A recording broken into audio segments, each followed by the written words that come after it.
Just warning ఇచ్చారు, వెళ్ళిపోతాను. అది మెయిన్ థింగ్ వచ్చేసరికి మా విజయనగరం కాప్స్ అలాగ ఉంటారా.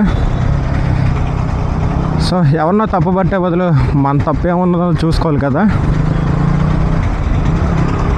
అతను కూడా నేను నిన్న చూశాను, ఈరోజు ఫస్ట్ టైం అని మీట్ అవ్వడం. బాగానే మాట్లాడారు అతను కూడా. నేనే ఇంకా నర్వస్ ఫీల్ అయ్యి ఇంకేమైనా మాట్లాడానేమో, తర్వాత వీడియోలో చూసుకోవాలి. అవును, చెప్పడం మర్చిపోయాను కదా.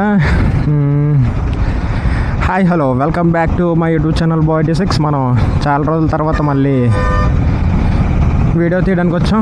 ఇప్పుడు వీడియో తీయడానికి రీజన్ ఏంటో వచ్చేసరికంటే, మన ట్రిప్ తర్వాత మన బ్యాక్ వీల్ మొత్తం డ్యామేజ్ అయిపోయింది.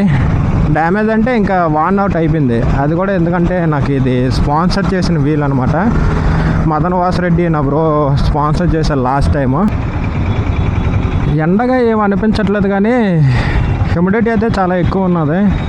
లోపలంతా ఇంకా ఉక్కపోస్తుంది. సో అందుకే నేను గ్లౌజెస్ కూడా ఏం వేసుకోలేదు. విజయనగరంలో ఇదిగోండి ఇదొకటి వాటర్ కూలింగ్ ప్రాసెస్ అనమాట. రోడ్డు మీద వెళ్ళేవాటి చల్ల తాగడానికి లంచ్ మీద పడిపోయి ఉంటుంది ఆ వాటర్. ఇంకా విజయనగరం మున్సిపల్ కార్పొరేషన్ ఇదంతా చేస్తుంది. ఈ మొక్కలకు కూడా వాటర్ గట్టి ఎప్పుడు వేస్తూనే ఉంటారు.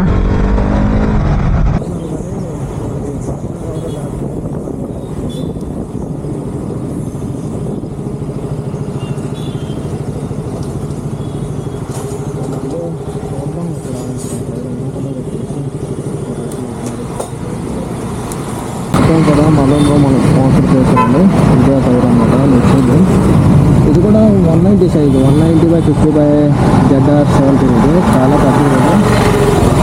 మైలేజ్ అనిపిస్తుంది కానీ మైలేజ్ కూడా డ్రాప్ అయిపోతుంది. ఇంకోటి చెప్పడం అనేది ట్రాక్ యొక్క టైర్స్ అన్నమాట.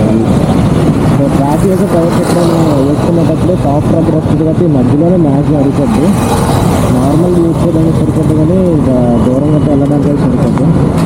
ఈ విత్తుల్లో దానివల్ల వేసుకోవడం వల్ల చైన్ స్పాకెట్ కూడా డ్యామేజ్ అవుతుంది. ఇంకా ఇంజన్ మీద కూడా ఎఫెక్ట్ పడుతుంది. సో ప్రజెంట్ అయితే ఇప్పుడు మన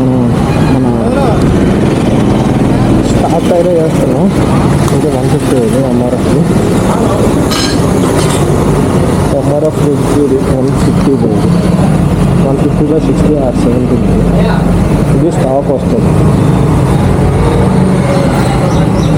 సో ఇది చేంజ్ చేశాక ఇంకా ఏమైనా మైలేజ్ గట్రా మార్చగలగా ఇంకా చెక్ చేసుకోవడము. టైర్లో పంచర్ లిక్విడ్ వేస్తే ఒకసారి తీరవరా ఇది ఒకసారి తీయ. పంచర్ లిక్విడ్ వేస్తే ఇలా రిమ్ అనేది డ్యామేజ్ అయిపోతుందంట లోన. కథ ప్యాచ్ అయితే ఫిల్ అవుద్దని చెప్తారు కదా లిక్విడ్, కానీ ఇది మొత్తం ఆ లిక్విడ్ వల్ల డ్యామేజ్ అయిపోయింది. పిచ్చులు ఊడిపోతుంది. మన టైర్ వచ్చేసరికి ఇప్పుడు 150 సెక్షన్ నార్మల్గా బండితో ఇచ్చిందే ఏం చేస్తున్నాం, ఎందుకని మైలేజ్ వస్తుందని చూడాలి. ఈ లోపల కూడా డ్రమ్ రబ్బర్స్ అనేవి వస్తాయి. మనం బండి కొన్నప్పటి నుంచి ఎప్పుడు మార్చలేదు, ఇలా అయిపోయినాయి. అదేదనే ఒకటి ఇలా ఉంటాయి. ఇవి ఇలా అయిపోయాయి అనమాట, కట్ అయిపోయాయి. దానికి ఇవి కూడా ఇంకా మార్పించేస్తున్నాం. టైర్ అయితే చాలా చిన్న సైజులో అయిపోయింది. అది మన ఓల్డ్ టైర్ వచ్చేసి.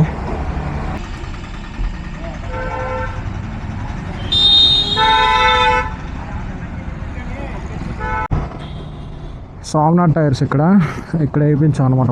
మనకి చాలా తక్కువ రేట్గా వేసారు, రీజనబుల్ ప్రైస్గానే వేశారు. అది నీట్గా కూడా చేశారు, ఇంకా బేగా కూడా వర్క్ చేస్తారు మనకి కంప్లీట్, ఏ ప్రాబ్లం లేకుండా. ఇంకెప్పటి వరకు కూడా బ్రేక్ ప్యాడ్స్ కూడా దగ్గర వరకు అయిపోయాయి, చాలా చిన్నవి అయిపోయాయి. అది కూడా చూసుకోవాలి, అది కూడా మార్పించుకోవాలి. ఇంకా వెళ్ళేటప్పుడు వీలైతే గుర్తుంటే కొనుక్కొని నేనే మార్చేసుకుంటాను, అది పెద్ద ప్రాబ్లం ఏం కాదు. మనం ట్రిప్కి వెళ్ళేటప్పుడు బడ్జెట్ కన్నా ట్రిప్కి వెళ్ళి వచ్చిన తర్వాత అయ్యే బడ్జెట్ ఎక్కువైపోతుంది మనకి, బండి బడ్జెట్ అంటే ఐ మీన్ సర్వీసింగ్ ఇలా రిపేర్స్ గట్టానే ఎక్కువైపోతుంది. లాస్ట్ 2 ట్రిప్లు వెళ్ళాను దీని తర్వాత. దీనికి ముందు నాకు అంతలాగా ఏ అనిపించలేదు, చాలా తక్కువ బడ్జెట్లో చేసుకొని వచ్చేసాను. దాని తర్వాత బైక్ రిపేర్ వచ్చింది, షోరూంలో పెట్టాను అదొకటి. అలాగే వీలు మార్పించడం ఇవే ఎక్కువైపోతుంది. ఇవి ఎక్కువ అయ్యేసరికి ఏటవుతుందంటే మనం తర్వాత ట్రిప్ చేయడానికి కొంచెం లేట్ అయిపోతుంది, ఇంకా కొంచెం టైం పట్టేస్తుంది. ఇంకా ఉన్న డబ్బులన్నీ బండి పెట్టేస్తున్నాం కాబట్టి మళ్ళీ నెక్స్ట్ రైడ్ వేయాలంటే మళ్ళీ కొంచెం వెయిట్ చేసి సేవ్ చేసి దాచి దాని తర్వాత వెళ్ళాలి.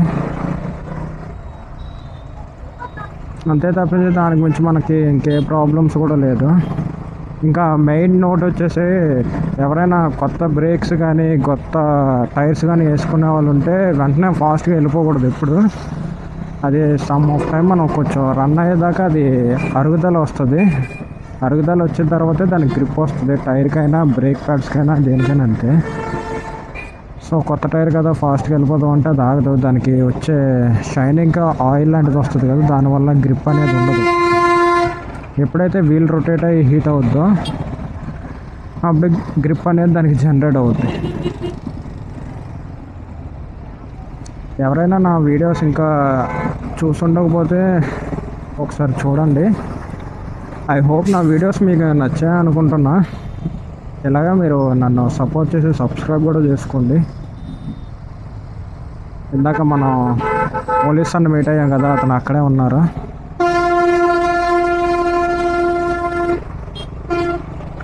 ఆ వీడియో కూడా ఇంకా పెడతాం. ఇప్పటివరకు నా వీడియో పూర్తి చూస్తుంటే థ్యాంక్స్ ఫర్ వాచింగ్. ఇంకా నెక్స్ట్ వీడియోతో మళ్ళీ కలుద్దాం. అప్పటి వరకు బాయ్ 6ని సబ్స్క్రైబ్ చేసుకోండి, సపోర్ట్ చేయండి.